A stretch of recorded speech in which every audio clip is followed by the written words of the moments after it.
Hello everybody, nice to see you here. I was missing the sanctuary times, so yay. So even though you're a bit spread out, it's nice to actually see the faces. Right, so I actually got the timer running here because those who know me know I can talk.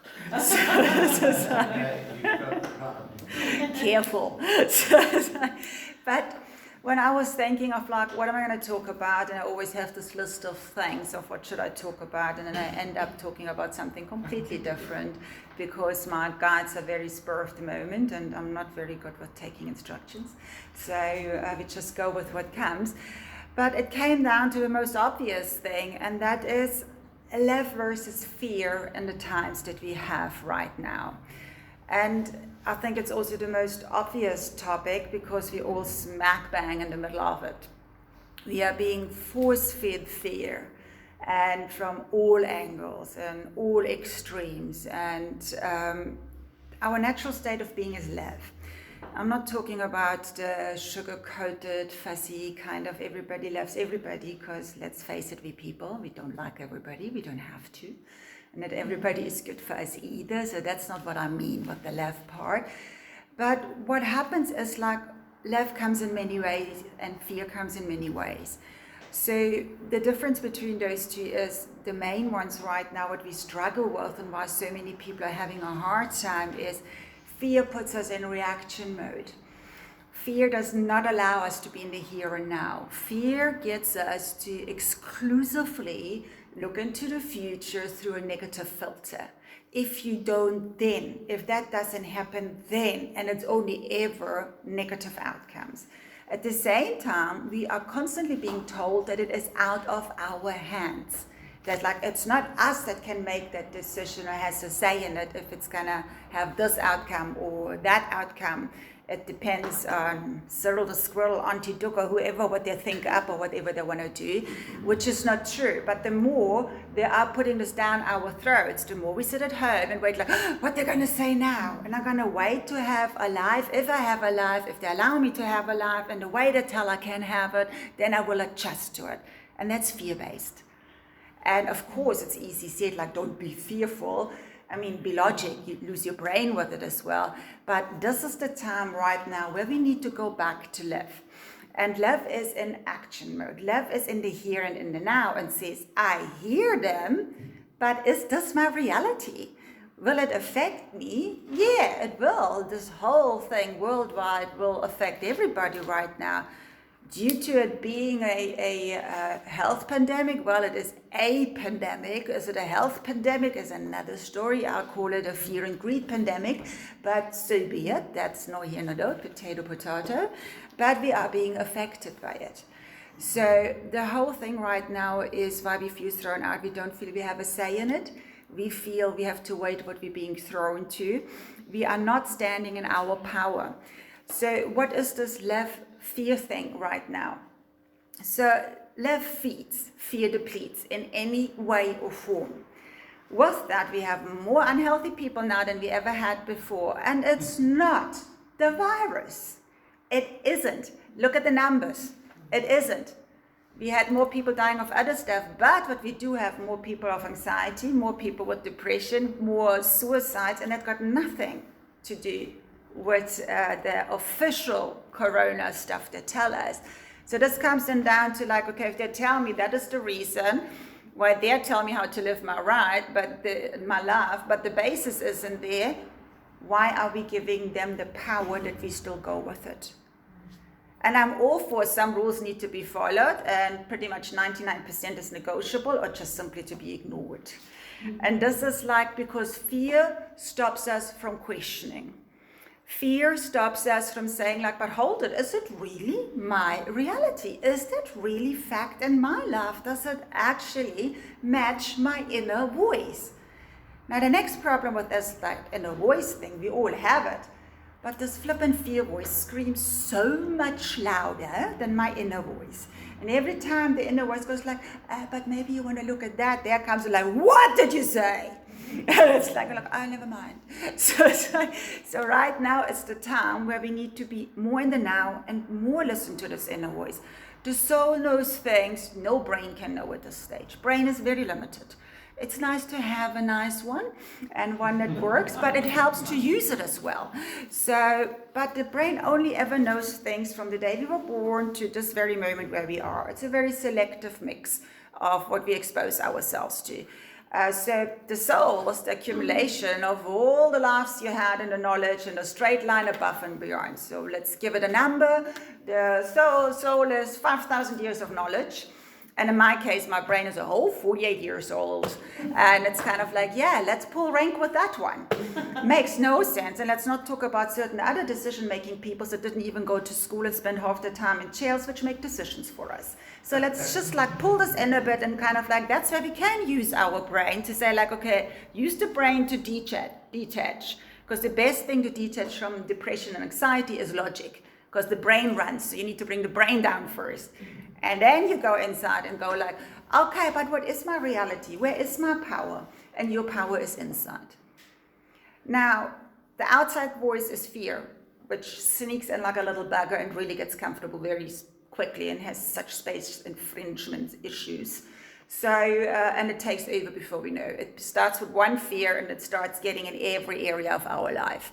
And then our brain will automatically start filtering on that frequency. Then everything that filters that one fear will come through, and everything else that says the good stuff is like, we don't even see it anymore. It's the same principle like somebody wants to fall pregnant, it doesn't work the first time around, all they see is pregnant women. Well, statistically, there's not one more pregnant woman than the year before. But that's the brain is filtering now. So when we're in doomsday thinking, all we get is doomsday. When we're in fear thinking, all we get is fear. And we need to disconnect from that. First of all, stop watching the news and follow that, because that is crap.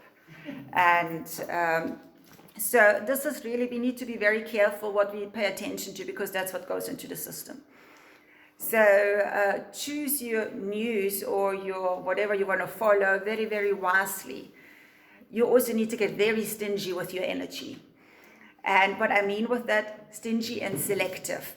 We will have automatically in our family and close group of friends or whoever there are people, they are either here or there. Some react more to fear than others. It's not good or bad. It's not a judgment of the person, but we need to be more careful who we are around right now. You cannot get out of a pit when everybody says, hey, it's comfy.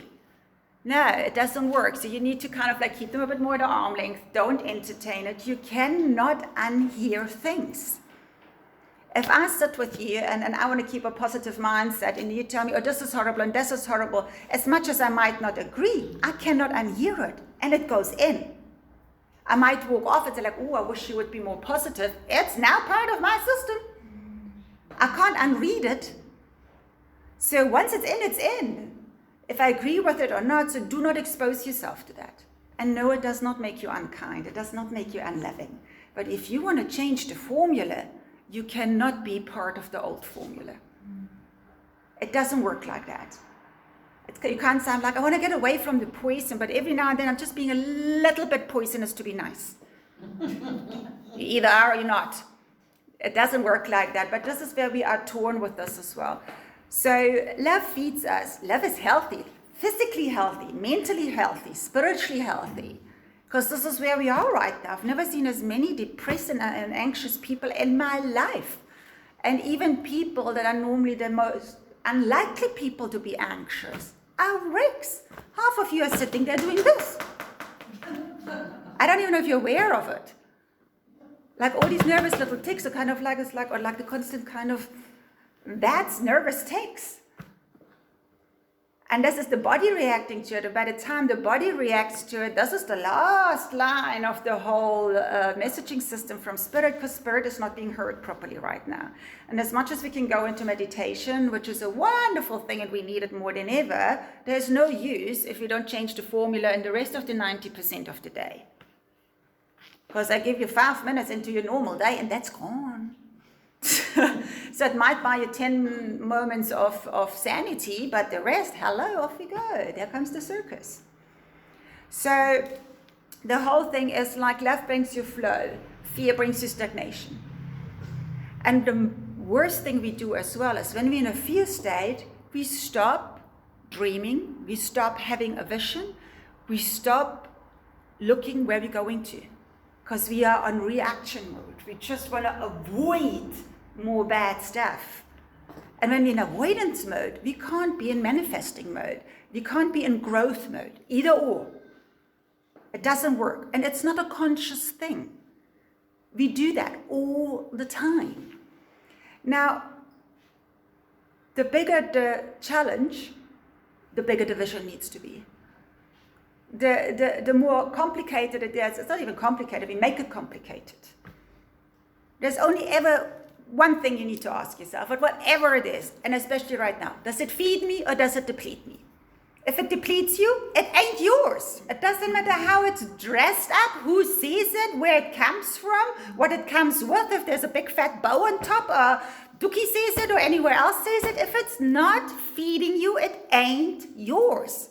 If it comes from hubby, from the neighbor, from your kids, from your boss, I don't care. If it doesn't feed you, it is not yours. So there is only feed and deplete. That's the only thing energy can do. And love is the feeding energy. Depleting is fear. So what you invest in is what you get. And this is where we need to be more aware. Be aware. Anything exists in duality. So as much as everybody goes like, oh, Corona here, Corona there. Yeah, but I saw Corona do amazing things. And Corona is a postman. That's all it is. And it was the cherry on the top. It was coming for a long time. It's been written everywhere, not just there. We just didn't listen. So something had to happen. If it's based on greed or literally on, so they say, a health thing, it doesn't matter. Something had to stop the world that we get the message. Now, as many people as are really having a harsh time with this, I saw so many people rise. Because they weren't uncomfortable enough for long enough yet until this hit, that they made the decisions they needed to make all along. They were comfortable in their uncomfortable zones and in their misery because they weren't uncomfortable enough yet. And because the fire was put up like that and the world was stopped and they had to face these things and these people and environments, there's decisions. There is a reason why right now divorce rates are the highest. Why? Not because all of a sudden there was lockdown, because all of a sudden all those distractions weren't there. It wasn't Corona. It was us preoccupying ourselves, not dealing with stuff. Nobody that had a perfectly healthy marriage is going to get divorced 2 weeks later in lockdown. Because I can tell you one thing, there was no other chick in lockdown. So you need to just get real with it. It's easy to run with those stereotypes, but that's not how it works. We need to be honest with ourselves. I've seen families embracing that and being closer than ever before. They left it, they didn't have to travel, can work from home, have their kids in the morning. That's the other side of it. Everything exists in duality. What are we aligning ourselves with? And people saying, oh, it's not easy. Well, hell, a pandemic and fundamental changes, why do we expect it to be easy? And who sees what is easy and what is not? This is attachments that we make. Everything is neutral till we attach something to it. Some people are flying right now during the pandemic, and they had such a hard time before the pandemic. And I'm not talking about the crooks. And others that were on the other side of it, which were flying before, are now having a difficult time. It's about flexibility. It's about, are you prepared to get out of your comfort zone? Are you prepared to grow? We learn skills that we didn't know we had, from breaking beer to breaking pineapple beers. So it's like, that's skills. Some are questionable, but they're skills. So we all started to do stuff that we didn't look at before. People started playing board games again. People started interacting again. People, like, as much as they made jokes, it's like, oh, I actually met my family during lockdown. Some actually did for the first time, as sad as it is. And this is what we need to connect to. Not everything is rose-colored. The world doesn't owe us rose-colored. There is not only growing in rose-colored. Nobody owes us easy. And if you feel it's not easy, change your attachment. Make it a challenge then. Make it an adventure. So you decide what's easy and what's hard. So this whole thing is get away from what others do and look at what you do, what you arrange with, and what you're attaching to things.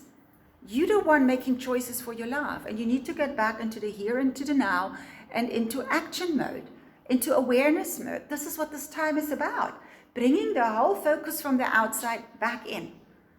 This is why the world stopped right now, that we can't do all our 5,000 different extramural activities and this and that and the extra thing in order to avoid stuff that we should have been dealing with for a long time.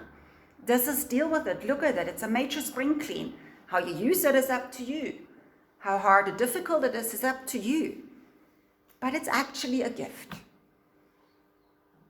So is Rona a bad thing, or Rona's the postman? We've all, as a collective, somewhere along the way, ordered her. And like with anything, it's no use shooting the postman. We ordered the parcel. So, and this is simply what Rona is. And some jumped on it and used the parcel for bad. Others have it like, I don't want to open it. Others like, I didn't order this. So it's like, that's up to us what we do. The parcel is there and Rona brought it. And she ain't going to take it back. Why? Because we ordered it. She's the postman. We don't need to like the postman. But she did what we asked her to do. And that she brings change.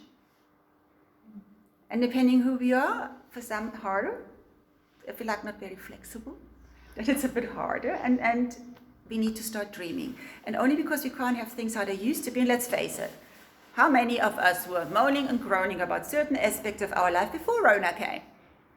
And now that we have to change, it's like, oh no, I liked it like that. No, you didn't. I heard you moaning and groaning for years. Oh, I lost my job. You hated it for 10 years. So I'm not saying serves you right, but you had 10 years to make that choice, which you chose not to. And now you're forced to because you were underselling yourself. You weren't living up to your worth. And the universe says, I'm not playing this game with you anymore. I gave you the choice for 10 years. You've chosen to undersell, and the universe is not prepared to make that deal on your behalf. So I'm going to push you out of there, and I'm going to make you miserable, and I'm going to make you uncomfortable till you actually do something to walk into your worth. This whole settling, and rather the devil I know, and rather the misery I know, this is like, it's nonsense. We're not here to settle. We carry on and live our lives like we don't matter and we're not worthy. We see it in other people. We don't see it in ourselves. We're all interconnected. Nobody is more or less than the other. How come we see it in others but not in ourselves? This whole sacrificing for yourself is utter nonsense. If we're all interconnected, how come every second link only needs to be strong? Only second link needs to be, or third link needs to be fed. As long as my kids are fine. Oh yeah, they're really going to be happy when you go down. How does that help anybody? If you cannot see your worth, you cannot authentically see the worth of others. So this is like bring it back home. There's too much attention out there and not enough here. And that's all, but it's selfish. I must be careful because I have the tendency to sentence enhancers. So no, it is not selfish. It's self-care. It's self-love. It's self-worth. It's self-acknowledgement. And I don't see why when we use that, when I can see it in you, why is it all of a sudden a bad thing if I see it in me? Why is it a different concept that should apply when I use it on me? And if I don't know what I bring to people, how authentic is it? I can't tell you I would like you to do that because I really think it's the best for you and you deserve it. And I know that how, hypothetically speaking, because I don't allow myself to experience it either. Bring it home. Bring it home. This is where the now is. This is where the love is. It's an inside-out job, not an outside-in, because otherwise the world will run you. And it won't change because it runs on fear right now. This is an inside-out movement, not an outside-in. Outside-in didn't work. We tried that for a while. And there we have this major gemoes. Great, change, yay, let's make a mission. Now, I want to really show you like one very, very simple exercise, actually. And this is, so many people ask me about how do I know what is my mind and what is my inner voice. And it is hard to differentiate at times because, as I said, the noise is from the outside. And then like the more we are in our head, the more complicated we get. And there is one very simple way of doing that. And I would like all of you to get up for a second, if you don't mind. Just stand up. So some of you might have heard of the human pendulum.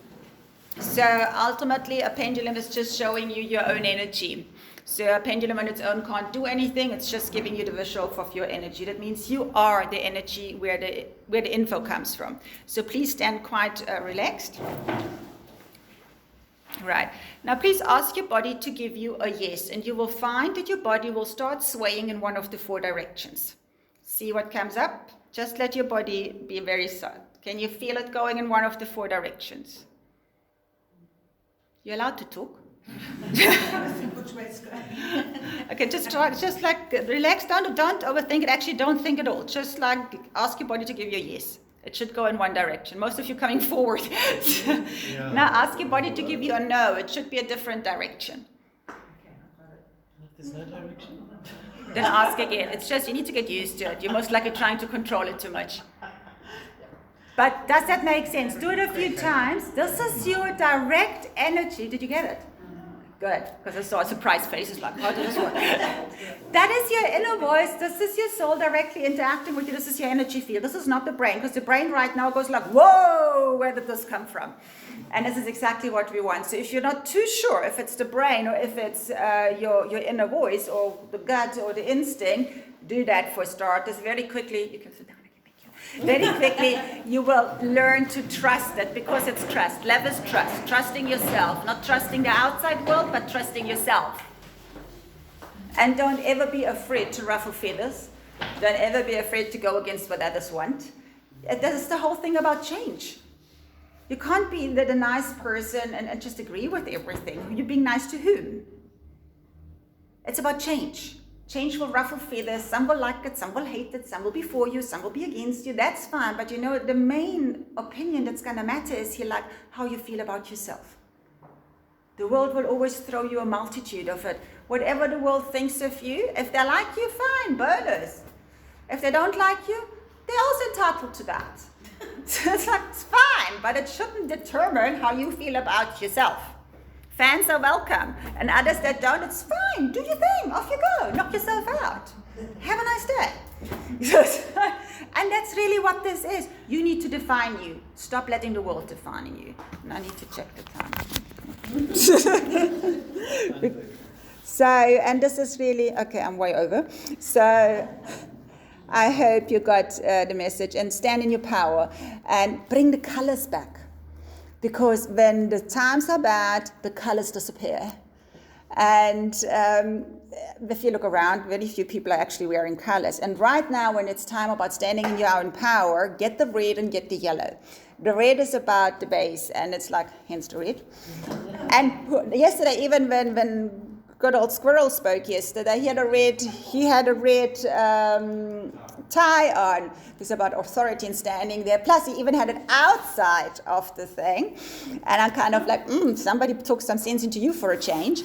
So, because this is about power, standing in the power, knowing who you are, bringing authority into your life. It's not for anyone else, it's for you. And yellow is about the solar plexus. It's about who you are to yourself, how you rate yourself. So bring the yellows and bring the red in right now, because when the colors disappear, fear runs the world. So let's bring the colors back. Thank you.